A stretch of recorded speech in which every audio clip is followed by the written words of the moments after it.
Bonjour à tous et à toutes et bienvenue à cette table ronde dédiée justement aux femmes dans la tech.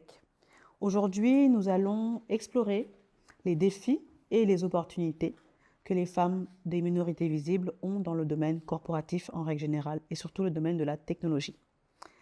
Nous avons donc justement le plaisir d'accueillir un panel exceptionnel d'expertes. Donc je suis Sabine Abougou, votre panéliste et modératrice aujourd'hui aussi, ingénieure en informatique et spécialisée en DevOps dans le secteur de la finance. J'ai donc 17 ans d'expérience et je suis également impliquée au sein du comité d'organisation de Black Ladies in Tech. Et j'essaie justement d'aider les femmes dans les STEM à pouvoir être visibles et à s'engager. Nous avons donc Ghislaine Boundia, consultante en tech depuis plus de 20 ans d'expérience. Elle a fondé justement Black Ladies in Tech et elle est là justement pour soutenir les professionnels et promouvoir l'éducation technologique auprès des jeunes filles. Nous écouterons également Célie Diallo, qui a développé une solide, mais vraiment solide, expérience en gestion de projets informatiques au Québec et qui partage son parcours pour inspirer d'autres immigrants et immigrantes, bien sûr, à choisir une carrière dans le numérique. Et enfin, nous aurons donc Marsha Basile, à côté de moi, auditrice TI au bureau de la vérificatrice générale de Montréal. Elle a une carrière en comptabilité, mais étonnamment, elle a fait un saut vers la cybersécurité et elle partagera justement son parcours et sa passion pour l'inclusion des femmes en TI. Bonsoir mesdames. Bonsoir. Merci d'être là ce soir ou ce matin. Alors, première question. Je pense que ça va probablement, vous allez tout expliquer ce que vous avez fait. Je commencerai par vous et ensuite je terminerai par moi. Déjà, la première chose, est-ce que je peux vous tutoyer? S'il te plaît. Parfait, j'adore ça. Alors, on va commencer par Célie. Même question pour toi, Ghislaine, et même question pour toi, Marsha. Donc, retenez bien ce que je vais dire. Peux-tu nous présenter ton parcours professionnel et les étapes qui t'ont amené à travailler dans le domaine de la tech? Et ensuite, on terminera par le parcours de Ghislaine et Marsha. Vas-y, commence. Merci beaucoup, merci pour l'invitation. Donc, je m'appelle Célie Diallo, je suis malienne d'origine, j'ai une carrière en tech. Avant de détailler, en fait, j'ai une carrière assez linéaire, mais c'est pas forcément l'exemple typique, mais c'est plus linéaire. Donc, je suis arrivée au Québec avec ma mère, en fait, qui a immigré quand j'étais adolescente. Et mes études universitaires, je les ai faites à l'UQAM en informatique de gestion et au HEC Montréal en gestion de projet. Et je suis restée dans ce créneau-là pendant toute ma carrière. Donc, c'est vraiment linéaire, comme je disais. Tout de suite après l'université, j'ai commencé à la STM dans un stage en tant que PCO. PCO, qu'est-ce que ça veut dire? C'est Project Control Officer. C'est le bras droit du chef de projet. J'ai beaucoup aimé le monde de la gestion de projet. Ça permettrait de rester dans les TI, de rester dans la gestion sans pour autant en prendre les devants, d'apprendre le métier dans les coulisses. J'ai pris ça comme ça. Donc, j'ai fait le stage à la STM, suivi ensuite par plusieurs entreprises jusqu'à aujourd'hui. Donc, j'ai fait Bombardier Aéronautique, Desjardins. J'ai eu quelques mandats Desjardins. Banque nationale, aujourd'hui où je suis, et je suis passée par Raymond Chabot et Vidéotron en tant que chargée de projet aujourd'hui. Donc, le métier que j'ai appris dans les coulisses, j'ai sauté le pas il y a quelques années pour être chargée de projet, donc gestionnaire de projet moi-même. Depuis quelques années, c'est le métier que je pratique et que j'adore et qui me permet de rester en informatique et de faire de la gestion en même temps. C'est un équilibre que j'aime beaucoup. Donc, voilà pour moi, parcours linéaire. Merci beaucoup, Ghislaine. Donc, bonjour, encore Ghislaine Boundia. Donc, je suis d'origine camerounaise. Ça fait 22 ans que je suis arrivée au Québec, moins une petite escapade en Côte d'Ivoire de 3 ans. Et en fait, j'ai fait ma formation d'ingénieur en France il y a donc quelques années. J'ai occupé différents postes depuis les 22 dernières années, entre l'ingénierie, la gestion de produits, la direction technique. Donc, j'ai été très longtemps en télécom. Et depuis 5 ans, j'ai fait le saut en tout ce qui est consultation indépendante et je me suis spécialisée en gestion de projet en tech. Donc, je suis arrivée là-dedans un peu sans surprise. Mon père est ingénieur. Il était ma première passion, ce monsieur. Donc, ça n'a jamais été une question de quel métier j'allais faire. Je ne sais pas si ça aurait été ma carrière, s'il y avait une autre réflexion à l'extérieur de la passion pour mon père. Donc, c'est comme ça que je suis arrivée là-dedans. Et depuis 5 ans, c'est ça, je suis spécialisée dans tout ce qui est gestion de projet. Et depuis 2 ans, sur le plan communautaire, j'ai décidé, comme tu l'introduisais tantôt, avec l'aide de différentes femmes, de former cet organisme pour vraiment créer cet écosystème de partage, être capable de redonner un peu de notre parcours pour qu'on puisse, j'ai envie de dire, moins improviser dans notre trajectoire, se soutenir et puis finalement exceller dans notre parcours en tech. Merci. Mais moi, mon parcours est un peu plus différent. D'abord, moi, je suis née au Québec de parents haïtiens. Donc, je suis la première génération en Haïti. Et à un moment donné dans ma vie, après le secondaire, j'ai arrêté les études et j'ai repris par la suite. Et je me considère comme étant une raccrocheuse. Alors, j'ai refait à la vie adulte ce chemin-là. Donc, j'ai commencé par retourner au cégep et tout ça, faire un DEC en sciences, justement, de la nature. Et ensuite, j'ai fait un bac en comptabilité que j'ai terminé. Et par la suite, j'ai fait le saut pour faire mon DES que j'ai complété. Donc, je suis en train de finaliser la maîtrise en gouvernance, audit et sécurité des TI. Donc, à travers ce parcours-là, j'ai eu toutes sortes de postes. Au début, c'était pas vraiment en tech. J'ai eu un poste et j'ai travaillé justement en comptabilité. Mais j'ai toujours touché un peu les projets TI qu'il y avait en comptabilité à cause des systèmes, des plateformes qu'on utilise. Et après ça, ça m'a amené à travailler en sécurité TI, particulièrement chez Desjardins. J'ai fait plusieurs endroits dans mon parcours. Et depuis quelques années, j'ai fait le saut en tant qu'auditrice TI, dont chez Raymond Chabot et maintenant au bureau de la vérificatrice générale de la Ville de Montréal. Et la particularité du TI, c'est qu'il est un volet vraiment au niveau de la sécurité et la cybersécurité, dans l'objectif de s'assurer que les systèmes qu'on utilise, ça respecte ce qu'on appelle la chaîne DIC, qui est la disponibilité, l'intégrité et la disponibilité des systèmes. Et c'est un peu ça que je fais dans mon quotidien. Donc, ça peut toucher à n'importe quoi, des besoins de la ville, peu importe. C'est basé aussi sur ce qu'on parlait. Puis moi, quand je parle de mon métier, c'est toujours la gestion des risques. À quels risques sont exposés à ce moment-là? Comment on veut essayer d'atténuer ces risques-là? OK. Alors, pour mon parcours, moi, j'ai un diplôme d'ingénieur en informatique de l'Université de Limoges en France. Je suis née en France, mais de parents tous les deux d'origine camerounaise, donc je suis camerounaise de naissance. À la suite, en fait, de cette école d'ingénieur, j'ai continué, en fait, à faire un DESS en gestion de projet en partenariat avec une école en France et l'Université du Québec en Outaouais. Donc, j'ai fait un petit cursus, en fait, de 6 mois à Gatineau, si je me rappelle bien. Et puis, à partir de là, j'ai eu d'autres opportunités où j'ai travaillé en tant que VIE, donc Volontariat International en Entreprise. C'était un programme, en fait, entre la France et différents pays étrangers pour partir à l'étranger, travailler dans des entreprises françaises pendant 18 à 24 mois pour acquérir de l'expérience. Et par la suite de ça, j'ai travaillé donc à ce niveau-là dans le monde du oil and gas, donc pétrole, exploration et production, en tant qu'ingénieur informatique. Et à un moment donné, j'ai bifurqué dans le monde de l'éducation, toujours en tant qu'ingénieur informatique, toujours, travailler dans une école, etc., connaître tout ce qui était réseau.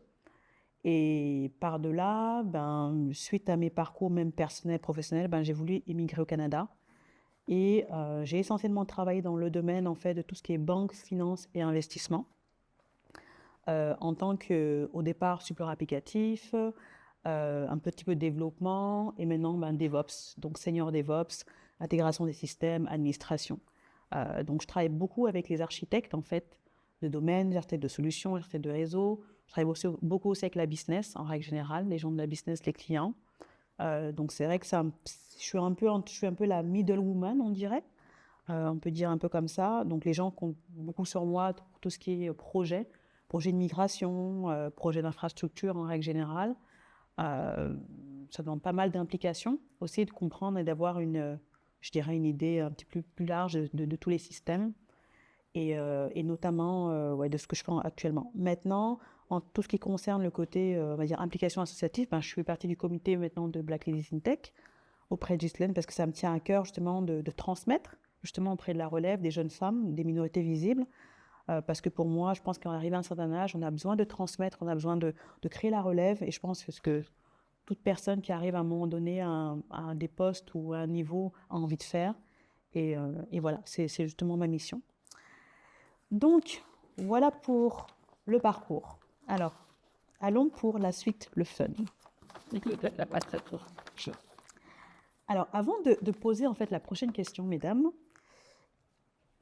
justement, dû au parcours, il est vraiment en fait important de réfléchir à l'évolution des opportunités pour les femmes dans le secteur de la tech ou dans le domaine, secteur-domaine, ok? Il y a 20 ans, si vous vous rappelez bien, il n'y a pas beaucoup de femmes, hein. Vous pouvez les compter sur les doigts d'une main, ne serait-ce que sur les bancs de l'école ou même dans les entreprises. Et il y a eu des obstacles, en fait, justement, qui étaient importants pour notre avancement, en règle générale. Et je pense aussi qu'il y avait un manque important de représentativité. On en parlait tout à l'heure en off, je dirais avec Célie. Et aujourd'hui, bien qu'il y ait des défis qui persistent encore, quelle est la situation, et que la situation, on va dire, plus ou moins améliorée, les initiatives pour justement promouvoir la diversité, l'inclusion, tout ce qui est EDI en règle générale, ainsi que la création de réseaux de soutien, vous l'appelez les InTech, ont permis justement aux femmes d'accéder à ces rôles de leadership et de participer activement à des projets qui sont justement innovants et intéressants, bien sûr. Mais la question que je vais vous poser, quelles sont les opportunités que vous avez trouvées dans vos parcours et que vous trouvez encore aujourd'hui dans votre parcours et dans votre secteur actuellement? Ça m'intéresse parce que justement, quand on a le background et qu'on a justement tout ce qu'il faut, on n'a pas forcément l'œil pour voir quelles sont nos opportunités autour de nous. Ouais. Qui commence? Enfin, moi, j'ai déjà commencé tout à l'heure. Vas-y, continue. On continue le même ordre. D'accord, ça ne me dérange pas. Ok, donc, je dirais que oui, c'est vrai, les opportunités, le paysage, on va dire, informatique, a évolué les 20 dernières années, depuis le temps que j'ai commencé à travailler.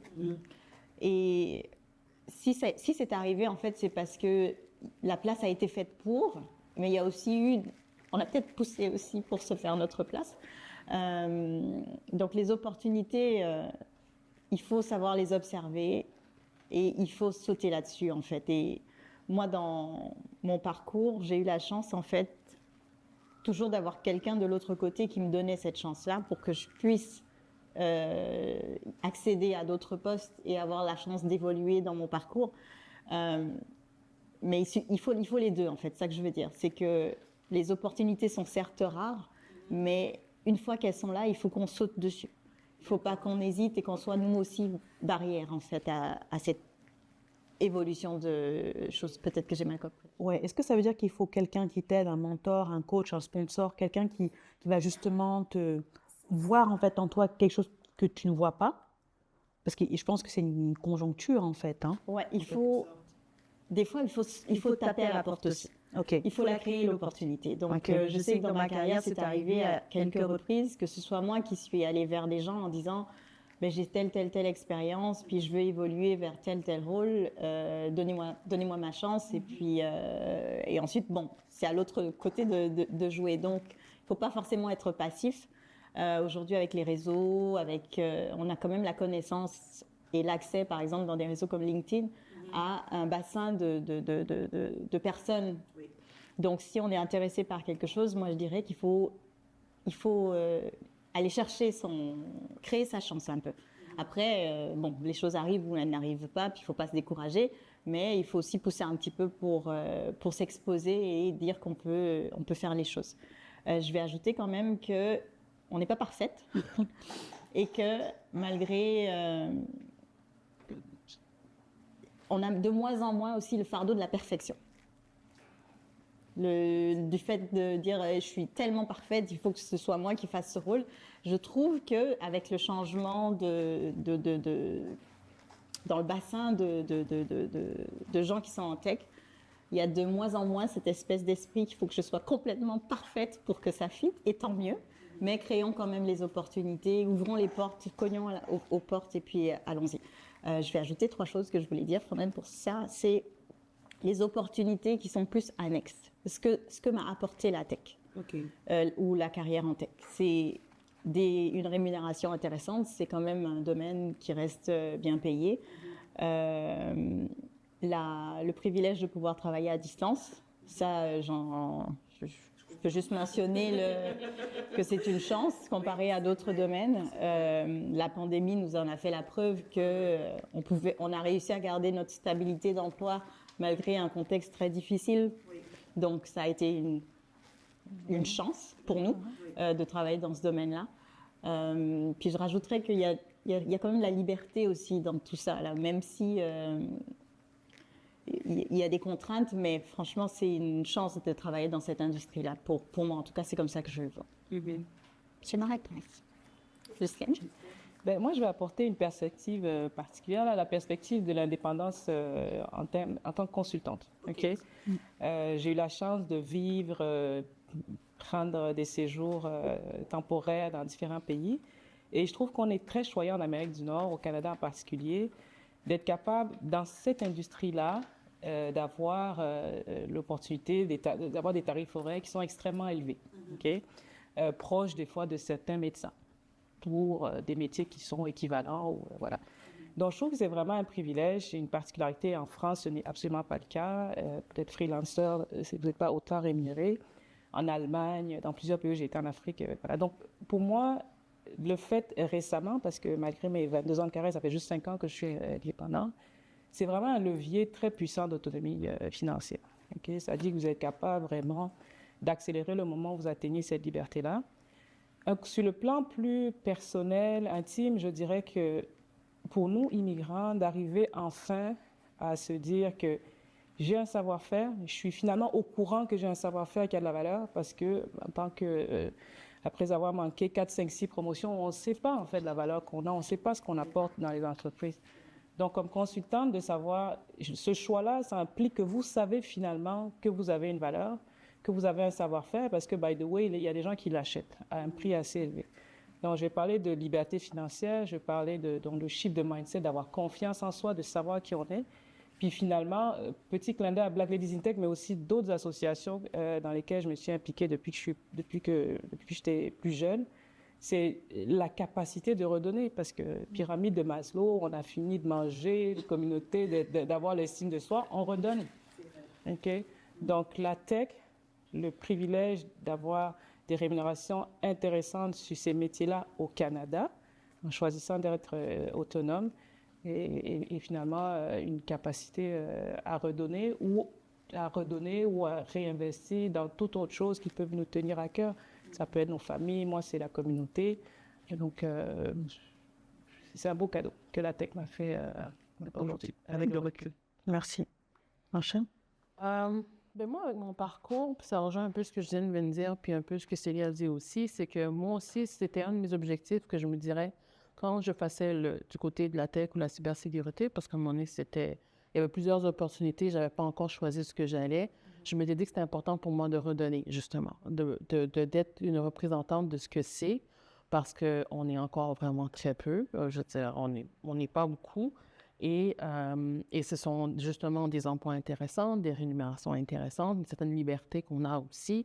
Du travail à la maison. Pendant la pandémie, on a travaillé beaucoup, même beaucoup trop à certains moments. On avait cette possibilité-là. Et c'est des carrières aussi. Moi, je suis une personne très curieuse de nature et j'aime ça apprendre. Et mon travail oblige à toujours voir c'est quoi les nouvelles technologies, qu'est-ce qui se passe, c'est quoi les risques associés à ces nouvelles technologies-là, comment on va les intégrer au sein de nos organisations, comment ça va être fait, est-ce que c'est fait comme il faut, c'est quoi, on va surveiller, c'est quoi les nouvelles vulnérabilités qui existent sur le marché, comment nous, on va mettre les choses en place pour pouvoir, pour les gérer. Donc, on voit aussi beaucoup, je veux dire, dans les 20 dernières années, la technologie, elle a explosé, tout ce qui est expo-nuagique, virtualisation et tout ça, qui nous a permis justement de pouvoir travailler à la maison, mais comment on sécurise justement ces réseaux-là. Donc, moi, c'était un peu ça aussi, comment je voyais un peu les opportunités que ça m'a donné, surtout du côté cybersécurité. De l'autre côté, moi, quand je travaillais en comptabilité, on était une majorité de femmes. On était minimum 60% des femmes. 80 des fois, on était l'équipe uniquement de femmes. Et quand j'ai fait le saut vers la sécurité TI, j'ai fait « Oh, j'étais la seule. » J'étais la seule. J'avais ma gestionnaire avec moi, puis après ça, c'était ça. Puis à chaque fois qu'il y a une autre personne qui arrivait, j'étais comme « Oh mon Dieu, une autre femme. » Mais ça a été comment intéressant aussi d'apprendre certaines choses aussi sur la façon de travailler aussi. Un point qu'on fait souvent, nous les femmes, c'est qu'on va souvent s'excuser. On s'excuse trop. Il y a même des études qui disent qu'on s'excuse beaucoup trop. Alors, on arrive en retard dans une rencontre, on dit « Oh, je m'excuse, je suis désolée. » Et j'avais un allié que j'aime bien, où ce que je travaillais, et lui, il arrivait dans la rencontre et il disait « Merci de m'avoir attendu. » Et là, je me disais, ça y est, c'est comme ça. Et certaines choses aussi à prendre. Mais c'est sûr qu'il y a des défis auxquels on fait face, mais c'est intéressant aussi d'apprendre aussi différentes choses et puis comment communiquer ses idées, comment prendre notre place. Pour avoir mon premier poste en sécurité TI, j'ai fait du code. J'ai cogné à des portes, j'ai posé des questions, j'ai pris des cafés. J'étais allée voir des gens. Je suis timide de nature, ça paraît pas comme ça, mais je suis timide de nature, mais je suis sortie de ma bulle et il y a quelque chose qui s'est passé et pof, j'ai eu ma première opportunité parce que la réalité dans mon tech, mais surtout en cybersécurité, c'est évalué qu'il manque des millions de professionnels en cybersécurité, tout niveau dans le monde. Et c'est une opportunité incroyable pour justement qu'on fait notre place. Et la représentativité, elle est importante parce qu'elle se reflète dans les produits qu'on utilise, les produits technologiques. Et je ne sais pas si vous regardez un peu tout ce qui se passe au niveau de l'intelligence artificielle, on voit à quel point le manque de représentativité dans ce qui est développé est absent, elle n'est pas là. Donc, je pense que c'est important aussi pour nous même si on ne s'implique pas directement dans la cybersécurité ou directement dans le monde TI, parce qu'il y a toujours le côté affaires. Ça, moi, sécurité, je ne travaille pas juste avec les experts. Moi, c'est vraiment avec mes domaines d'affaires, ce qu'on appelle l'alignement business TI. Donc, ça, c'est très important parce que, au bout, c'est que c'est ce système, parce que la personne, ça lui permet de faire ses états financiers. C'est le système qui permet de gérer les usines d'eau. C'est ce qui va permettre de pouvoir faire marcher la génératrice. Tous ces systèmes-là sont interreliés parce qu'on utilise la technologie pour absolument tout. Tout, ou sinon quasiment presque tout. Donc, c'est un peu ça. C'est des opportunités que moi, ça m'a permis de redonner. Il y a aussi, mais moi, je fais aussi un peu partie avec Technovation Montréal, qui donne accès à des filles de 8 à 18 ans de bâtir une application. Ils ont d'autres ramifications aussi, mais ça, c'était celle la plus importante. Et ensuite, se basant sur les 20 objectifs de développement durable de l'ONU, donc ils répondent à un besoin, ils répondent à quelque chose dont on a besoin, et de vraiment leur développer leurs compétences. Et on a vu elles étaient petites, elles sont plus petites maintenant, mais il y en a qui sont allées étudier en génie, par exemple. Il y en a qui sont allés étudier ou sinon au moins comprendre le langage et être capable de discuter avec les professionnels. Donc, c'est un peu ça. OK. Moi, j'ai une anecdote. Quand je suis arrivée en école d'ingénieur à Limoges, je pense que c'était en 2004, première année de promotion. Moi, je venais d'un IUT, en fait, c'est un institut universitaire technologique en France. Il y a quand même pas mal de jeunes femmes, etc., d'hommes et tout. On était à peu près 50-50. Mais dès que je suis arrivée en école d'ingénieur en informatique, à Limoges, qu'est-ce qui s'est passé? J'ai compté le nombre de jeunes femmes qu'il y avait dans l'amphithéâtre. Il y avait 110 élèves. Sur les 110, on était 10 filles. J'ai capoté. J'ai dit, waouh, qu'est-ce qui se passe? 10 seulement. Aujourd'hui, je pense que le ratio est un peu plus important. Ici au Canada, je ne sais pas trop. Je pense que c'est autour de 20-25% maximum. Et là, je me dis, waouh, il y a du chemin à faire. Mais ça, c'était il y a à peu près 17 ans. Ouais, il y a 17 ans. Donc, effectivement, c'est un constat, je l'ai vécu dans ma chair. Et ne serait-ce que sur les bancs de l'école, on voit déjà en fait le comportement, la différence, le manque d'assurance de certaines jeunes filles, etc. Maintenant, arrivé dans le monde du travail, effectivement, ça se retranscrit en fait, ça se retransmet, tu le vois tout de suite. J'ai pas pu être visible tout de suite, j'ai pas pu prendre ma place tout de suite, parce que je savais pas comment faire. J'avais pas les outils. On donne les outils techniques, technologiques, mais quand il s'agit d'avoir les fameuses soft skills là, dire voilà, je sais ce que je vaux, là c'est différent. Et je pense qu'en tant que jeune femme, quand on arrive dans le domaine technologique, on se doit de les acquérir, parce que en règle générale, les hommes les ont déjà de par nature, ou je ne sais pas comment expliquer ça, ils les ont. Nous, on ne les a pas. Donc, je pense qu'il faut acquérir ce genre de compétences qui vont nous permettre justement de briller en quelque sorte et de savoir se vendre. Moi, mon souci personnellement, hein, parce que j'avais beaucoup d'opportunités, mais je n'arrivais pas à les saisir, c'était la communication.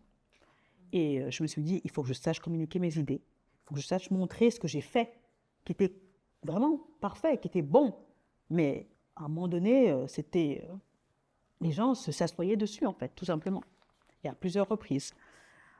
Il y a des moments où, même quand j'étais aux États-Unis, par exemple, j'arrivais devant des ingénieurs pétroliers et autres, et je leur disais, voilà, je suis une jeune femme dans l'IT, je viens pour le problème que vous avez au logiciel.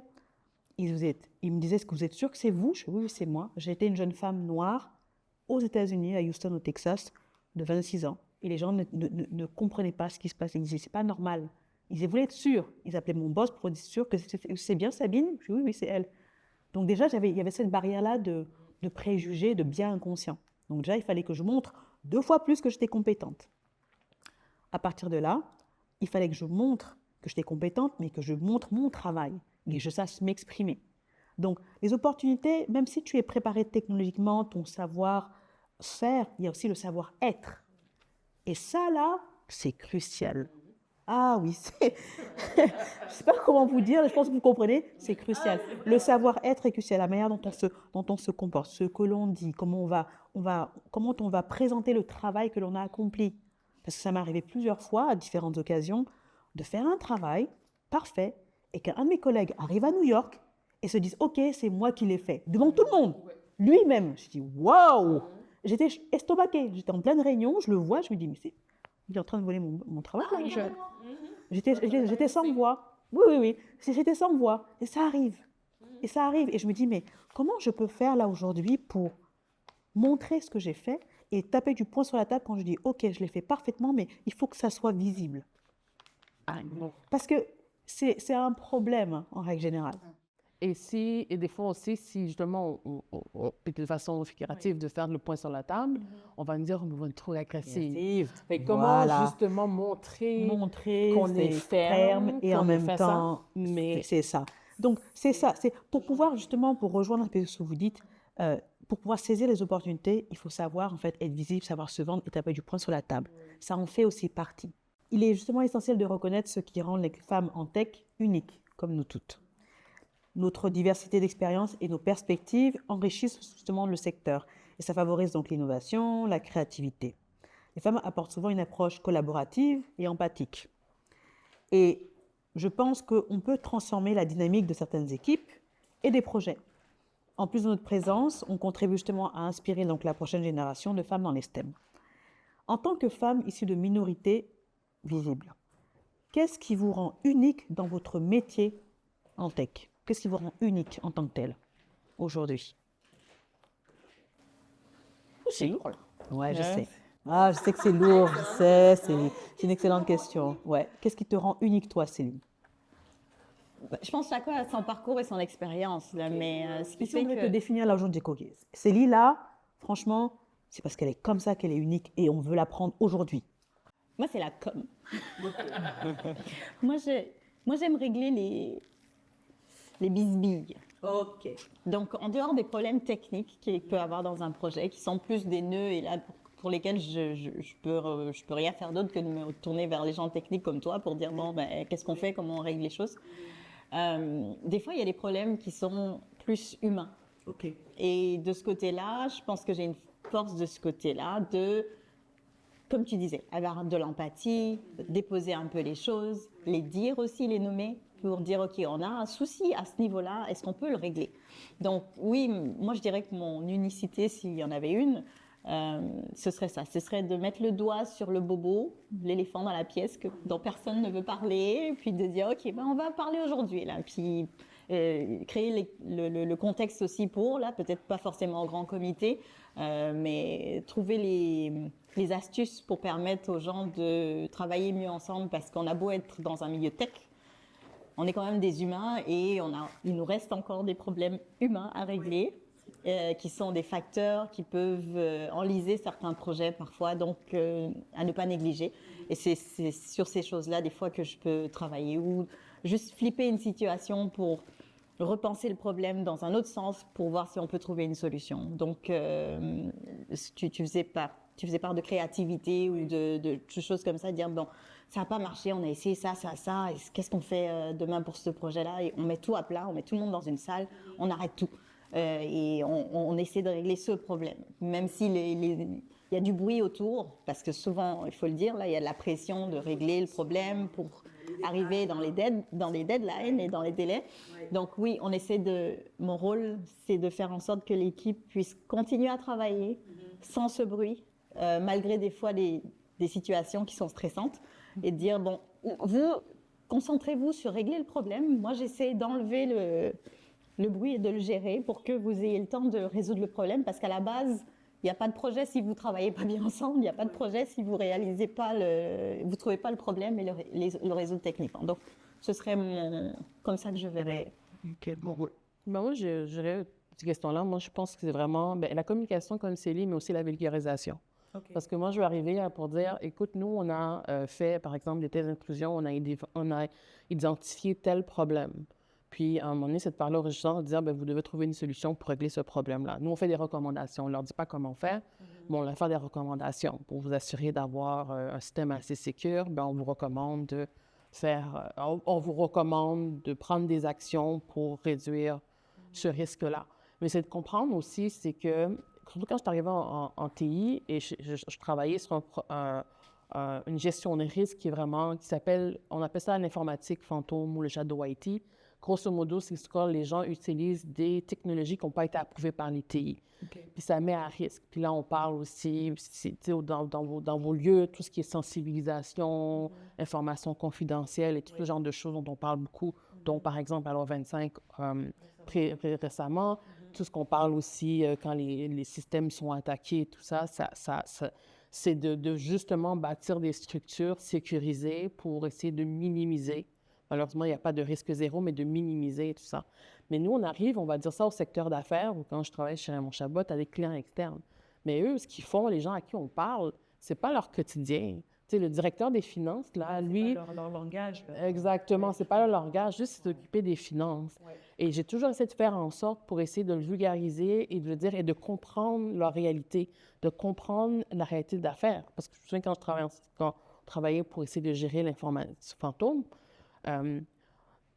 et je disais aux hommes, tu n'arrives pas dans un endroit puis tu dis à, je sais pas moi, à l'adjointe administrative, fais plus ça.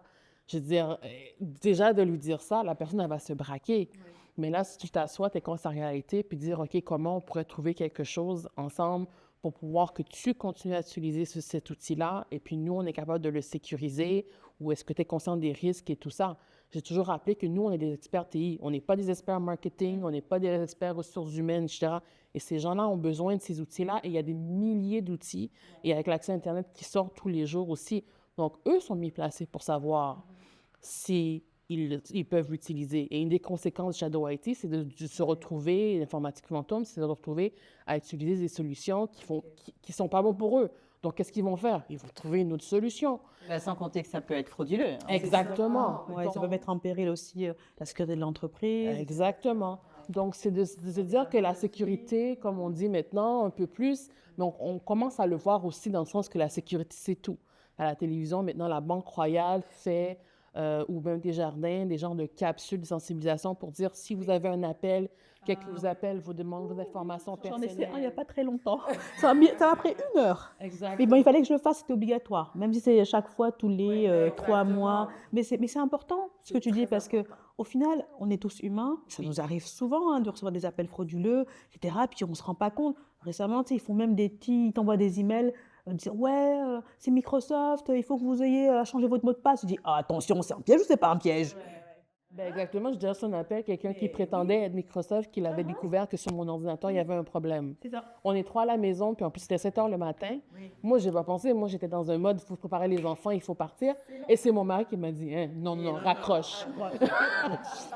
Mais on reçoit maintenant, et maintenant, eux, ils s'adaptent. On reçoit ça en texto, en courriel, les appels, on ne sait pas. Ça, c'est notre regard des techs qui est aiguisé parce qu'on travaille dans ce domaine-là, mais il y a beaucoup de gens pour qui c'est pas clair et ils se posent clairement la question, mais est-ce que c'est ma banque ou c'est pas ma banque? En fait, répondez toujours non.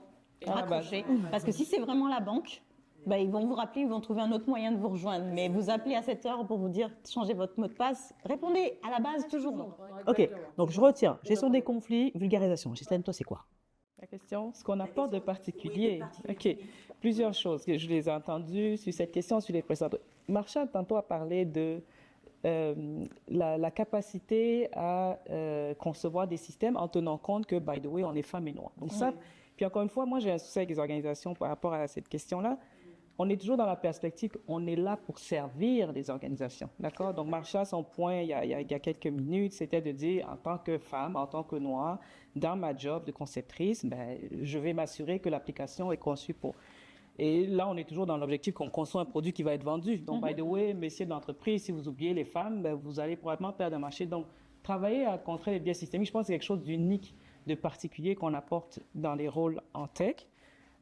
Moi, quelque chose que je rejoignais ton point aussi, on est des humains, donc on ne va pas se rentrer dans des catégories, mais clairement, la plupart des gens qui sont ici viennent de pays différents, ont vécu des choses différentes.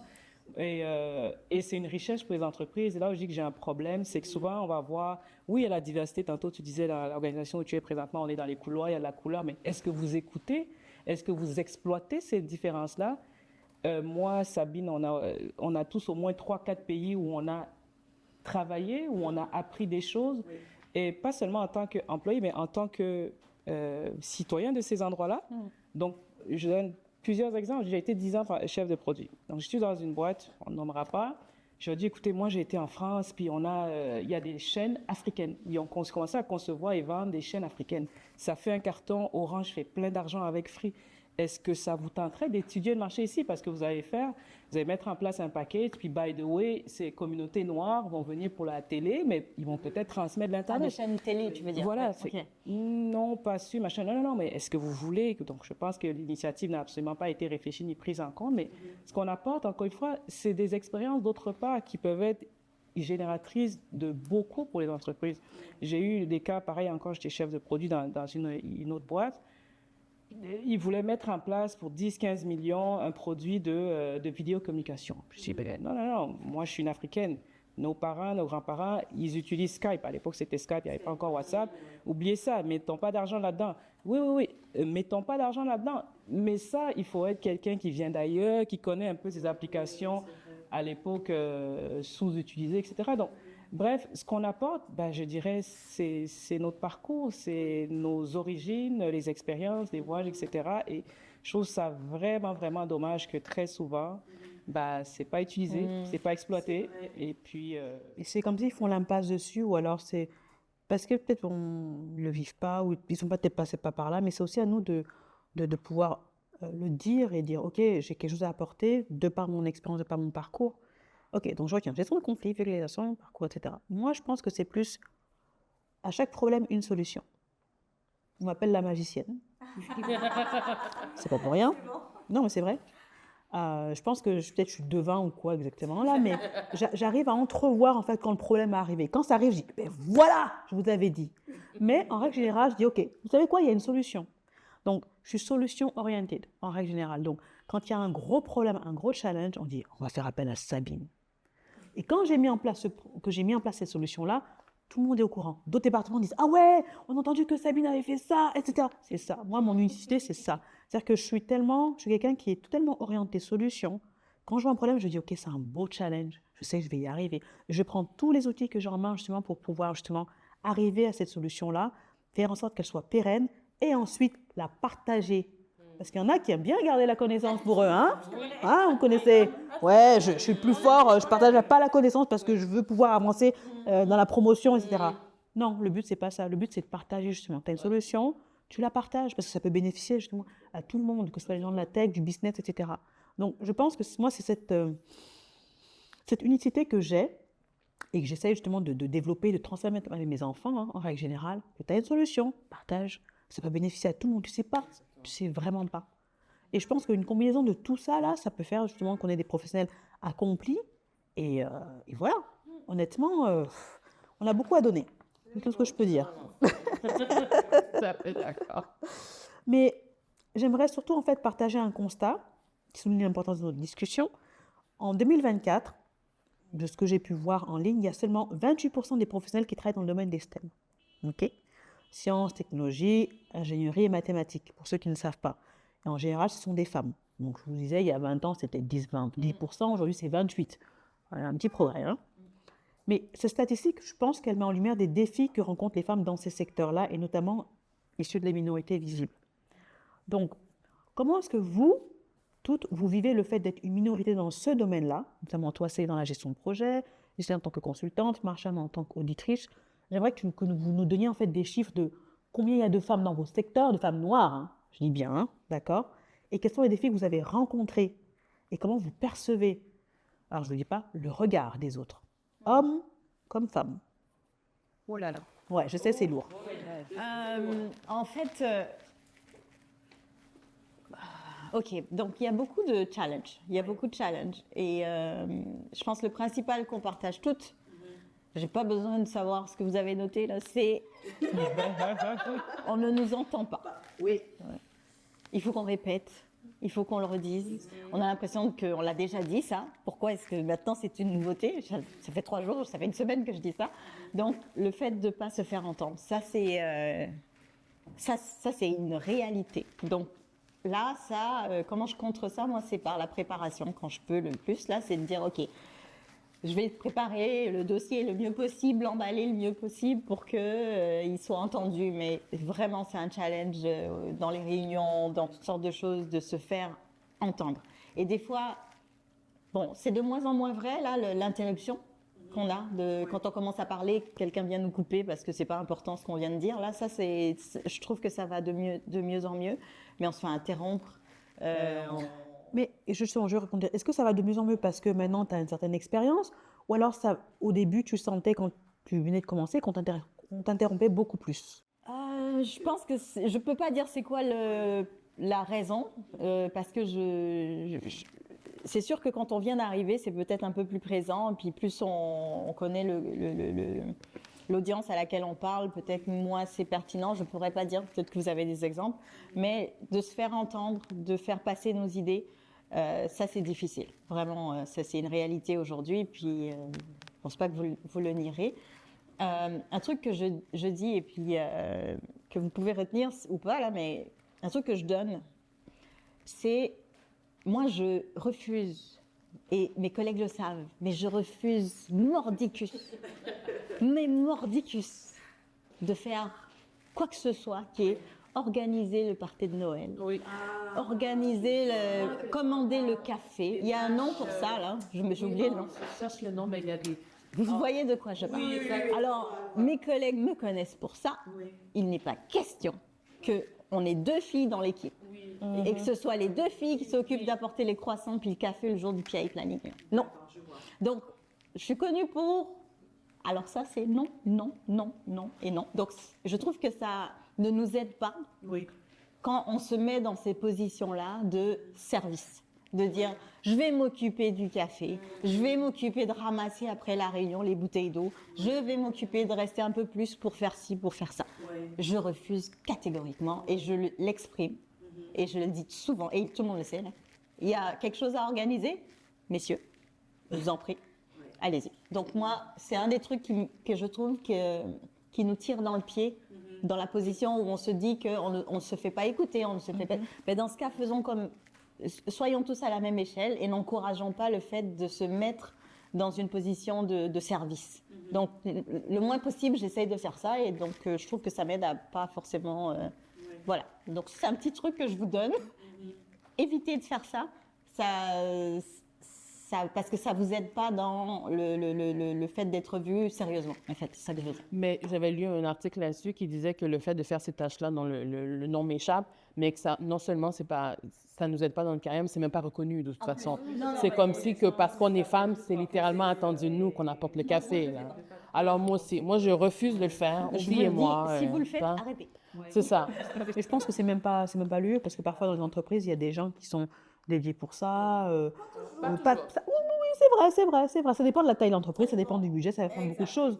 Moi, là où je travaille, il y a des gens qui le font. Hein. Pour ça, c'est le service café, qu'on sort, t'arrives, la salle est déjà bien. C'était chocolat, etc. Tu as même envie de goûter. Mais bon, tu te dis, OK, moi, je vais juste rebondir sur ce que tu t'es dit. Ce que tu as dit.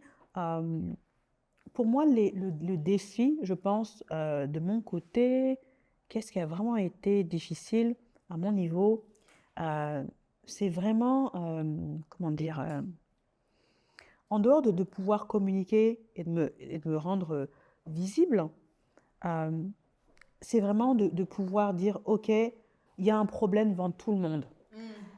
Souvent, qu'est-ce qui se passe? Il y a des gens qui parlent en aparté.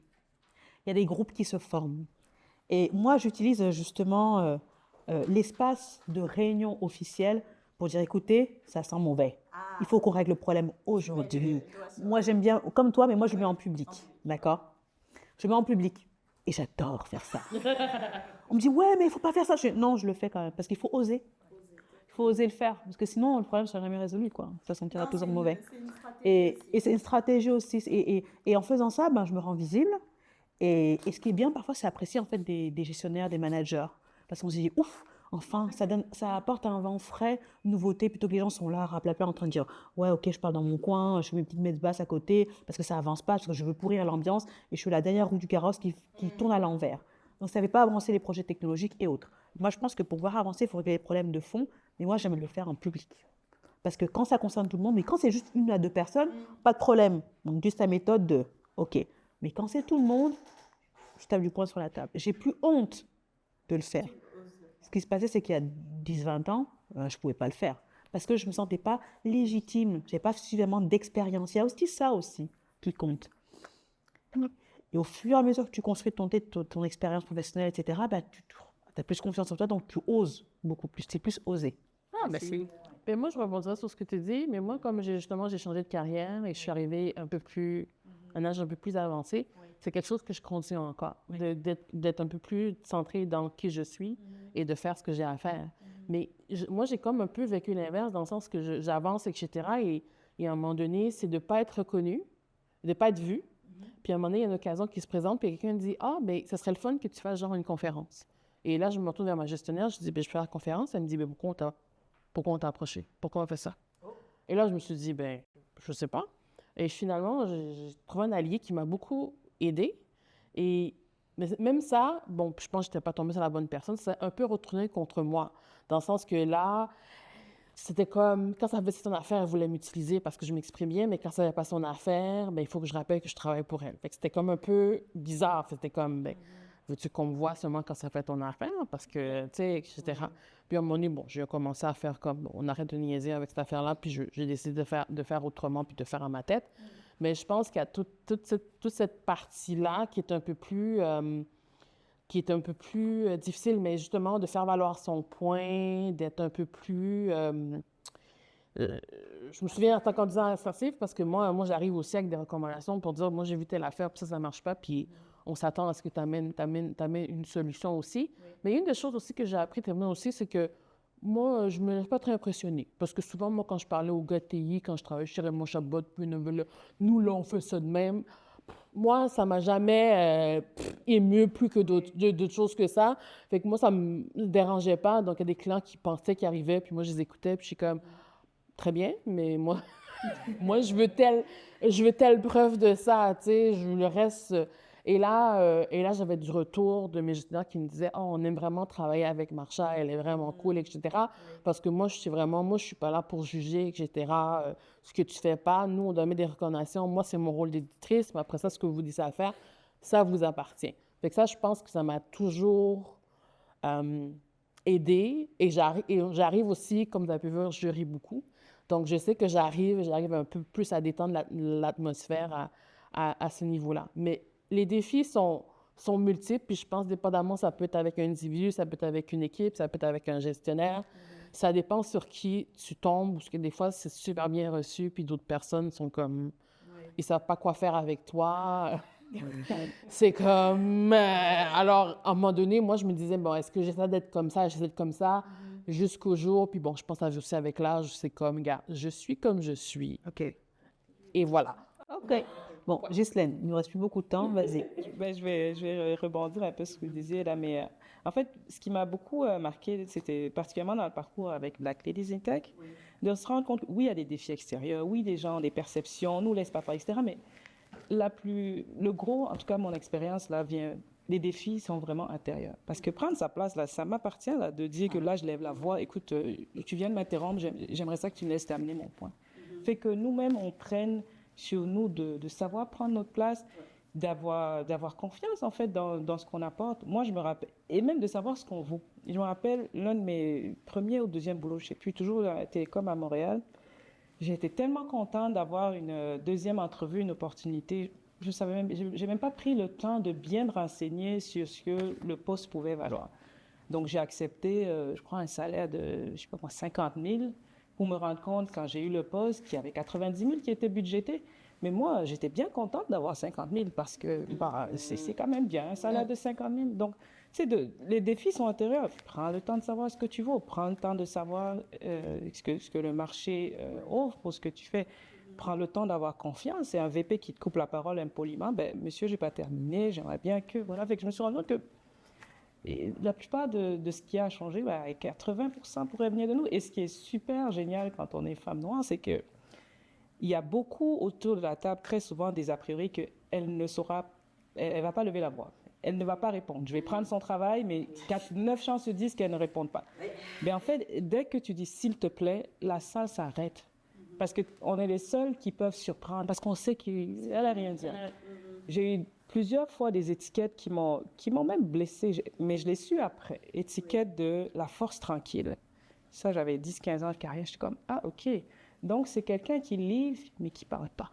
Wow. Ça, c'est la pire chose qu'on peut dire à une femme. Et tu sais quoi? Je sais qu'on va devoir conclure, mais je vais rebondir sur ce que tu dis et en même temps, tu vas pouvoir parler de ça. Qu'est-ce que toi, Ghislaine, tu dirais à une femme, qu'elle soit jeune ou moins jeune, et qui aspire à faire justement une carrière dans la tech aujourd'hui? Quel conseil tu pourrais lui donner aujourd'hui, justement? Plusieurs, vraiment. Mais très succinctement, et c'est vraiment la conclusion de toutes ces blessures, tous ces échecs. Ouais. De savoir ce que tu vaux. Okay. Je dirais, il faut savoir ce que tu vaux. Ouais. Et il n'y a que toi qui peux le savoir, qui peut prendre le temps de te convaincre de ça. De savoir s'entourer. Black Ladies in Tech, Technovation pour les femmes qui sont plus jeunes.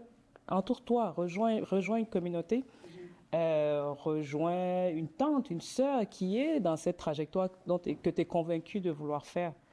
Et puis, pose des actions à chaque jour. Ça peut être aller dans une petite conférence, ça peut être écouter un podcast. À chaque semaine, pose un petit geste qui te rapproche de la trajectoire en tech que tu t'es donné. Vraiment. OK. Petit dernier conseil avant la conclusion? Ben, je veux dire, c'était d'être ouvert, un peu ce que Justine a dit. Je répéterai ce qu'elle a dit, mais d'être curieuse, de vouloir apprendre, d'être ouvert. Ensuite, je rajouterais, Justine a parlé de podcasts, elle a parlé, moi je parlais de certains livres aussi, des activités de réseautage, des fois il y a des offres de mentorat également aussi, de rencontrer des alliés aussi qui peuvent nous aider. Tous aussi, la technologie, on t'intéresse aussi, il y a plein de cours en ligne aussi, de capsules, de YouTube, d'apprendre ces choses-là aussi, ça aide aussi, mais je vous dis, en technologie, en TI, il y a énormément d'opportunités. Donc, c'est vraiment vous d'explorer, choisir, rencontrer des gens, poser des questions, découvrir, parce que c'est vraiment une carrière passionnante que vous pouvez faire. Vous pouvez même faire différents types de carrières au fil du temps que vous avancez. Donc, c'est ce que je dirais. OK. Célie, conclusion? Je dirais, jeune, peu importe où est-ce que vous êtes rendu dans votre parcours, moi, je conseillerais... ce que j'entends, et je pense que ça a été le cas de tout le monde, là, ça a été beaucoup l'entrepreneuriat, c'est génial, je travaille pour moi, je fais mes affaires, je gagne mon argent, j'ai ma flexibilité. L'entrepreneuriat a un côté sombre qu'on ne dit pas souvent, mais c'est beaucoup d'heures, c'est beaucoup de sacrifices, etc. Moi, j'aimerais qu'on redore un peu le blason d'une carrière de 9 à 5, s'il vous plaît. Franchement, c'est quand même bien. Je veux dire, oui, on travaille pas pour soi, etc. Mais on en a parlé. On a la flexibilité des horaires, la chance de pouvoir travailler à distance. On a un domaine qui est super intéressant, tout ce qui est technologie. Passer de l'autre côté de l'écran, c'est super intéressant parce qu'on est tous consommateurs, peut-être un peu trop, de technologie. De passer de l'autre côté nous permet d'avoir les codes un petit peu et de comprendre dans quel monde on vit, vu qu'on est envahi par la techno. Donc moi, je redorerais le blason d'une job plate de 9 à 5 où tu fais ton travail et puis tu peux aussi t'accomplir. Et mec, tu peux avoir un salaire intéressant, tu peux avoir des rencontres de gens super intéressantes. Et puis, donc c'est ça que je dirais. Donc allez-y, une action à la fois. Et soyez patient et indulgent, s'il vous plaît. Tout ne se fait pas en claquant des doigts. Soyez patient, ça prend du temps, mais on y arrive. Nous en sommes la preuve et on n'est pas parfaite, mais on peut y arriver aussi. Donc, je vous dirais, si ça vous titille et que vous avez la curiosité d'essayer ça, donnez-vous le temps. Et oui, faites-le. Ouais. Et venez nous rejoindre à Black Ladies in Tech aussi. Donc, on va donc conclure, en fait, pour ceux qui nous écoutent aujourd'hui. Je pense que vous avez été probablement conquis, en fait, par ce panel de discussion, cette table ronde pour les femmes en tech. Et je dirais justement que prenez votre temps, explorez, découvrez, soyez curieux ou curieuses, notamment pour les femmes noires, les jeunes femmes noires. Soyez patientes, développez en fait vos compétences interpersonnelles puis vos compétences techniques en règle générale. Et puis n'essayez pas surtout d'impressionner, soyez vous-même parce qu'au final, quand on est dans la tech, c'est ce qui nous rend justement unique d'être soi-même. On va pouvoir justement vous apprécier tel que vous êtes et vous pourrez justement vous accomplir justement dans le domaine de la tech. Il y a beaucoup de choses qui sont plus ou moins créatives, que ce soit dans le domaine de la finance, hospitalité ou autre. On a toujours besoin de femmes en tech. Donc je vous dis merci de nous avoir écoutés et à très bientôt.